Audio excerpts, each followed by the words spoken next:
Good afternoon. Noon.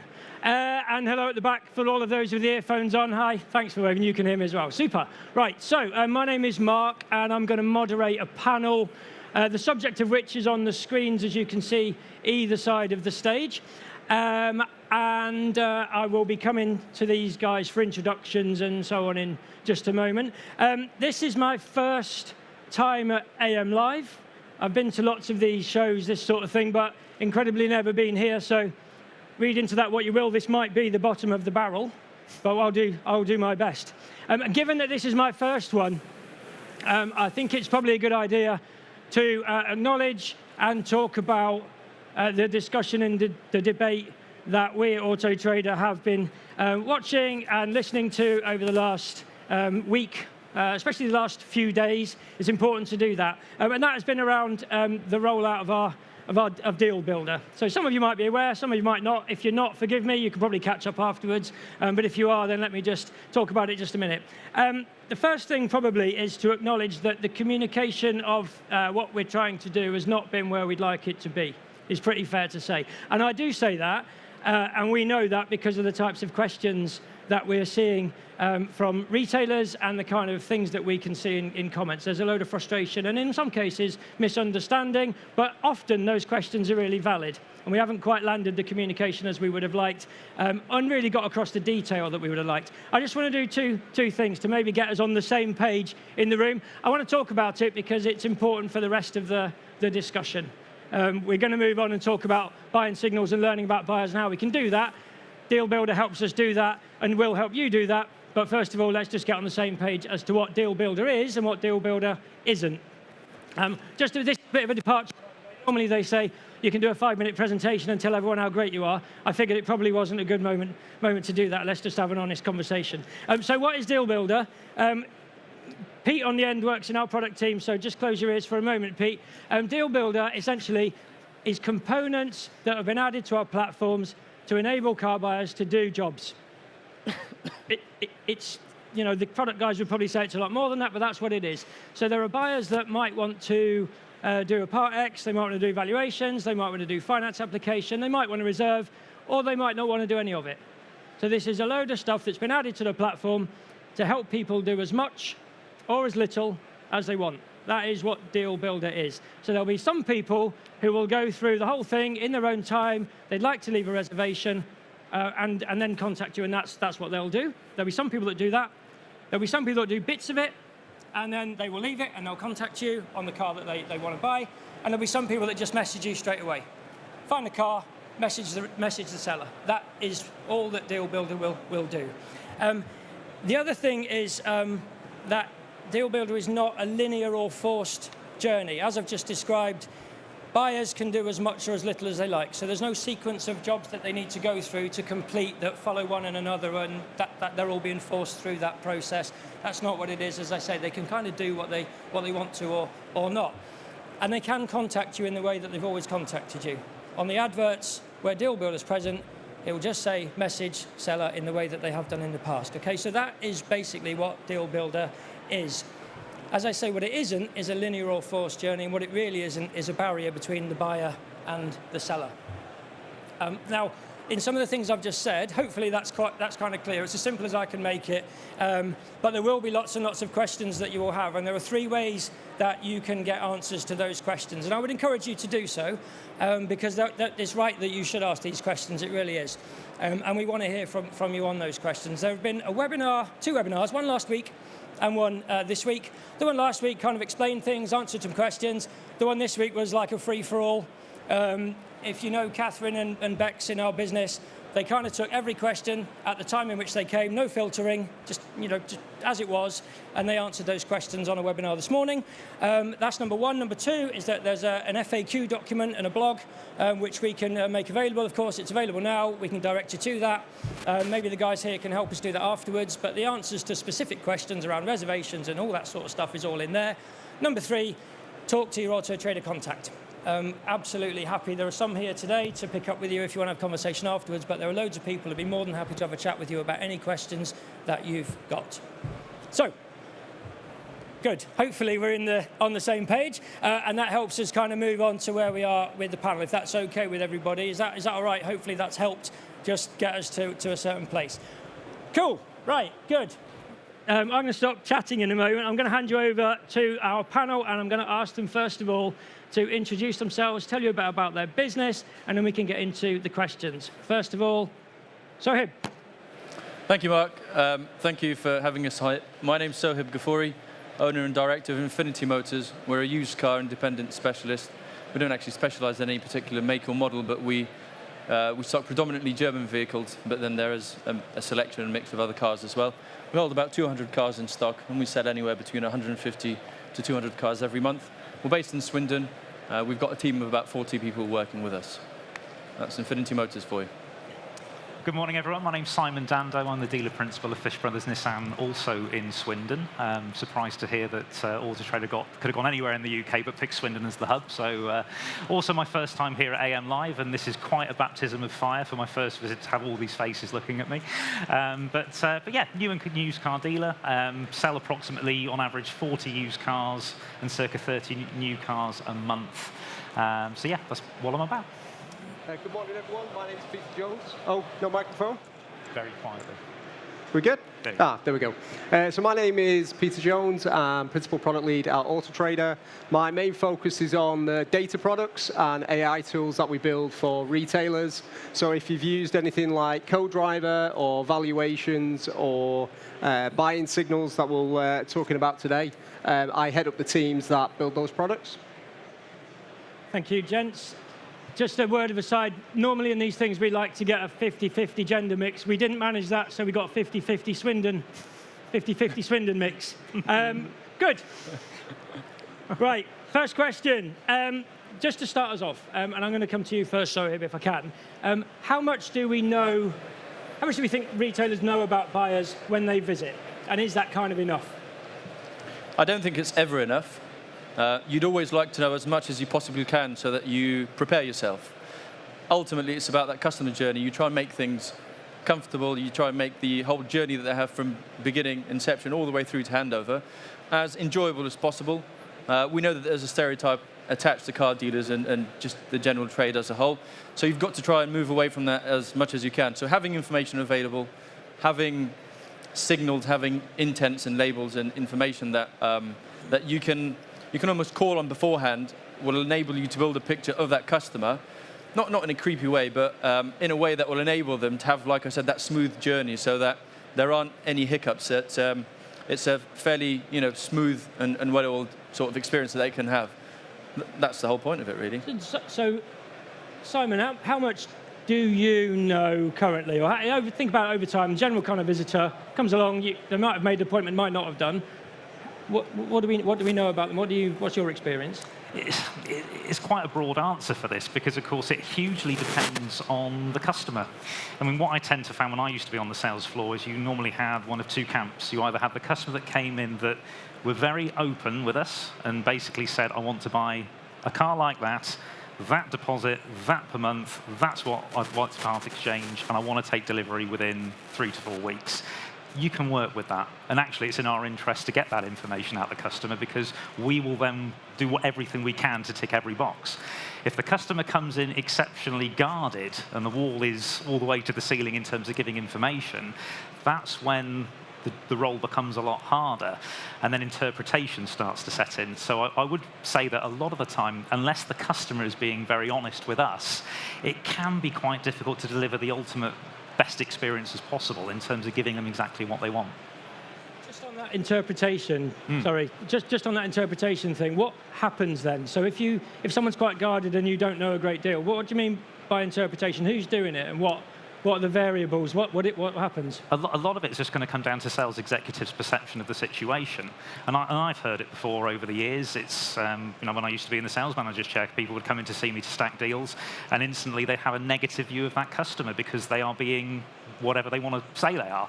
But actually, a lot of the time no, it's not the customer that's the problem. It's your interpretation of how you're looking after them. So actually, as I've always said, you've got 2 ears, 1 mouth, double time listening, half time talking, and actually get to the crux of what that customer customer concern and objection is. Just pure and basic qualification is all that's needed. It's funny how it doesn't change. It's No. the same as it's kind of always been, I suppose. Is that your experience as well, Sohib, on what we know about people? Yeah, and the very much so. interpretation? Without mimicking Simon almost word for word, that's exactly it. As we've discussed previously in other forums and other places, salesmen, and I've been a salesman myself, so I don't think it's amiss for me to say that, we can be lazy. So having that information available, understanding and interpreting the data in a way that's meaningful and impactful. And like I said, there's the car and there's the customer. You've got to bridge the gap. If you're able to do that in a way that's obviously ethical and moral, but also is profitable for both sides, and there's value that's built into it, I think there's a lot to be had of that. So yeah, understanding that these dynamics and how they can come into play is important. Thank you. So we've got Pete with us to talk about the kind of things that we're able to learn from people's behaviour on the platform and how that might maybe minimise some of that interpretation or help us out. What kind of things with buying signals are we finding or have we found that might help understand people a bit more? So there's a few things really with buying signals. So the way to think about it in a nutshell is we've got all of these people searching for their next car on Autotrader. And what we've tried to do is take the information we can see from people searching for their next car and turn that into something that can be used by a retailer to really help tailor and personalize the sales experience for that particular customer. However that might best be. And the way that we're doing that is essentially there's kind of two parts to buying signals. The first is all around the intent of the buyer. So how far into their buying journey are they? How likely do we think they are to actually convert on the vehicle that they've maybe submitted a deal or a lead into the retailer on? The second part to it is then about the buyer's preferences. So based on their shopping activity on Autotrader, what types of vehicles have they been looking at? And what it seems to be the most important factors about the vehicle that has kind of led them to the decision to maybe send that deal or send that lead. And that might be the make and model, it might be like a brand affinity, or it might be body type, it could be color, certain age profile of vehicle, that kind of thing and we're able to supply that information to the retailer. Just to explore it a bit more, what within all of that, there's a load of stuff, I'd imagine there's quite a lot of computing going on to work out what's important, what might be less important, what gives you a sort of sign of intent and so on. What are the sort of things that we've observed or you've found that might make people look like they've got more intent versus others? Yeah, so the way it works is we get sales data in from retailers who, this is vehicles, these are individuals who bought vehicles from us. And what we've been able to do is take that information and compare it to, well, how did those people shop for their vehicle on Autotrader? So we know these people converted to a successful sale. What did they do on Autotrader that led them to that successful outcome? And what we've been able to do is train an AI model that looks at those behavior patterns. And then when somebody submits a deal through Autotrader, we can essentially assess what that individual has done against what we know successful outcomes generally tend to look like, and then pass that information across to the retailer so that it's essentially a bit of data science informing the level of intent of the individual. So if we just move on then to, I'll ask you guys, I'll come to you first, Simon. When we talked before, just outside, you talked about things like quick wins and marginal gains. It's obviously hard. There's a ton of things that you've got to be thinking about all the time, and so that's where you hone in on. And you've got processes and established ways of doing things that are working really well.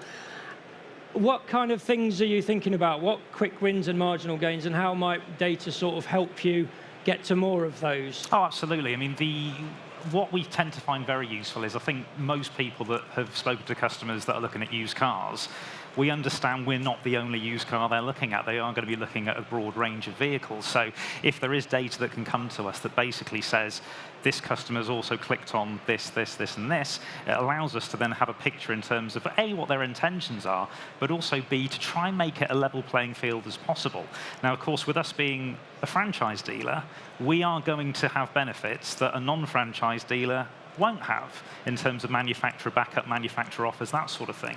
And so sometimes we tend to find is when people are price checking us against the market, unless we actually get the information and the link from them in terms of where is this other car you're looking at, it's not what we tend to find is it's not always comparing apples with apples. And I think from that, we've always got to bear in mind that ultimately we are the professionals in the industry, and if customers can trust us to deliver the best information to help them, ultimately that's going to be a good thing to get that data. So what about you? What kind of quick wins have you? If you've got a bit more data, a bit more understanding, a bit more knowledge, what kind of thing do you think, where might that be really, really helpful? Every business and every car sales or car dealership will have their own defined processes and systems. When it comes to sales processes, and especially the qualification process, that's where really there can be a saving in time. Like I said, we're quite busy, so for us specifically, it's really important that if we have access to this information, the salesman, where typically they might spend 10, 15 minutes qualifying a customer, and when we say qualify, we've got to understand what that means. It's extracting key bits of information out of them, which if we can get from Autotrader, from these signals and the key bits that Pete talked about, for example, they're key things that form and constitute an important part of our qualification process. And what that would mean is a saving of time. So if you're saving time, you're ultimately saving money. It's not all about the money. Of course, that's an important element. But like I said, I will stress on the customer experience and the journey aspect of it as well. And it does really, really lend into that. Just a couple of questions, Pete, which hopefully you can answer. Two things. I've realised we mentioned buying signals a couple of times, but we probably haven't explained what it is and what people would see, so I'd like you to do that first. And the second question is, so have you used the word creepy? Or was it you used the word creepy, right? Yeah. So explain to us why it's not creepy, because people might think it's creepy. So what is it, and why is it not creepy?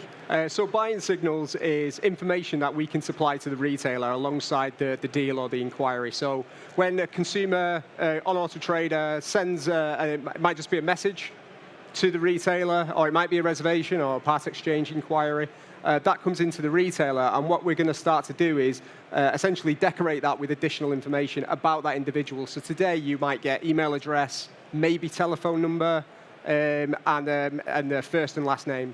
What we're going to do is include the intent information, which includes essentially their level of intent on that specific car that they've sent the deal on, whether they're local to the retailer, did they have that vehicle saved to their Autotrader account, which we know is a good proxy for intent as well.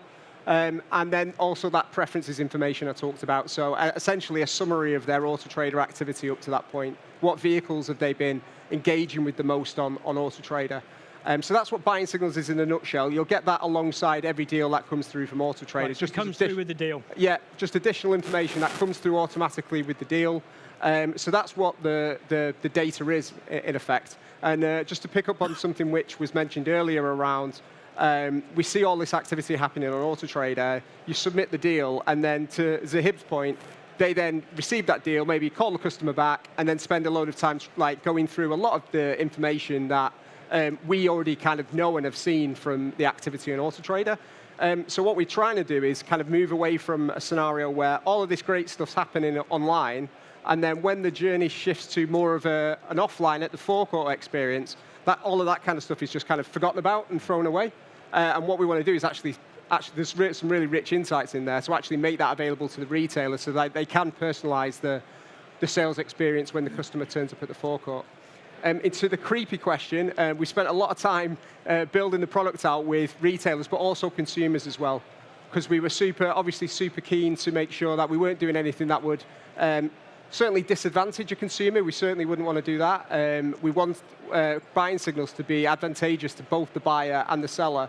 And we're really confident the version of the product that we'll be going live with next week has kind of struck that balance nicely, where it's going to be really helpful and insightful to the retailer and won't be creeping out consumers by giving their full audit of this is everything that I can see that you were shopping for BMWs at 2 minutes to midnight 3 days ago. It's not quite that level of what might be considered creepy. Good.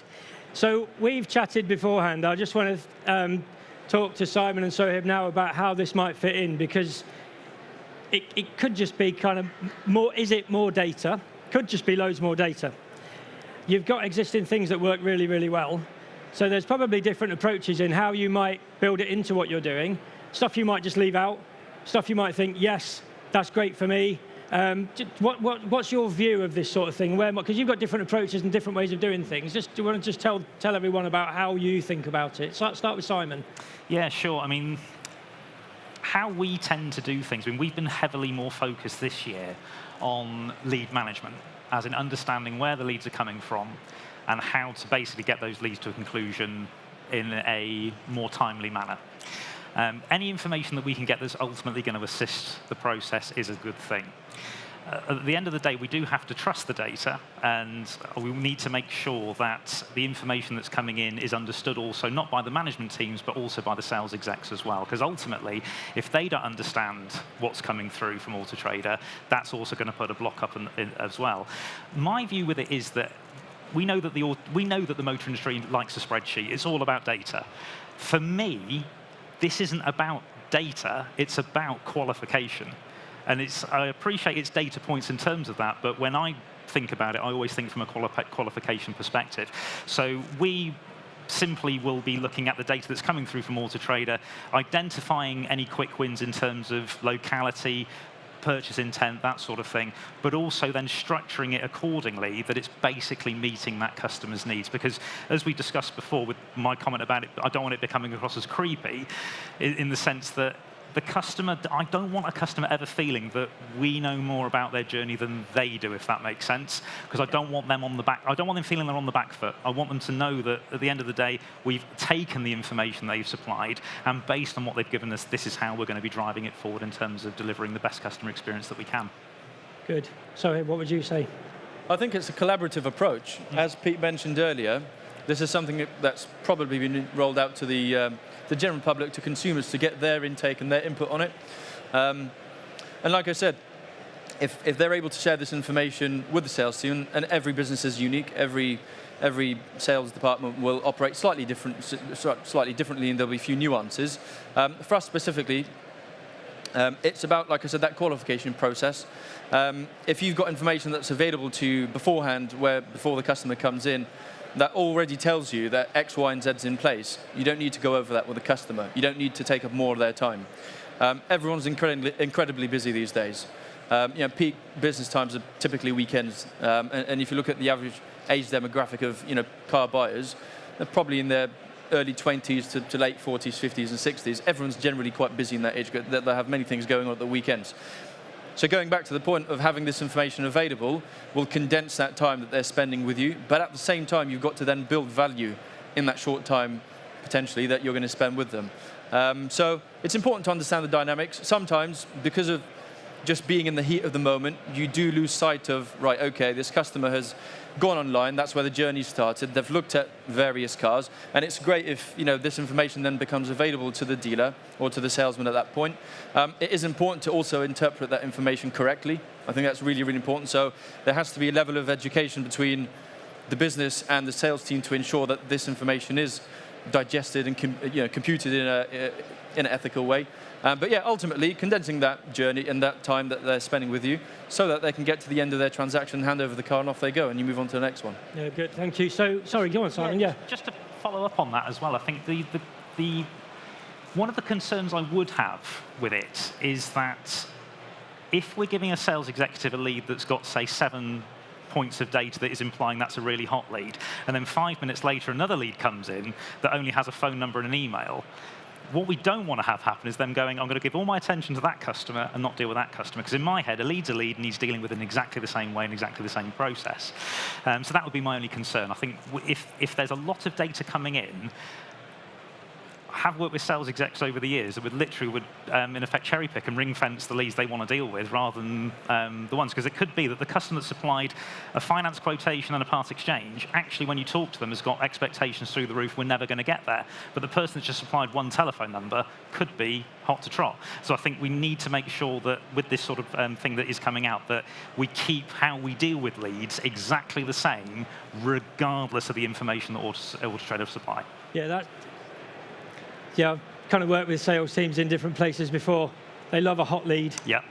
Maybe not so much the ones that will take it. And you would, right? Why wouldn't you? Pete, we do a lot of work with retailers in developing this sort of thing? What will it do? What won't it do? What will it be good at? What won't it be very good at? Are these the sort of things you heard from retailers going through that process of discovery? Yeah, for sure. We actually got a wide mix, really, of different responses in terms of learning about existing behaviors, like what do you do in certain scenarios when certain types of leads come in. The example Simon gave there actually is a really good one, because we heard examples of where if there is less information along with the deal, that they might get deprioritized against one that's maybe got a part exchange on it or something like that.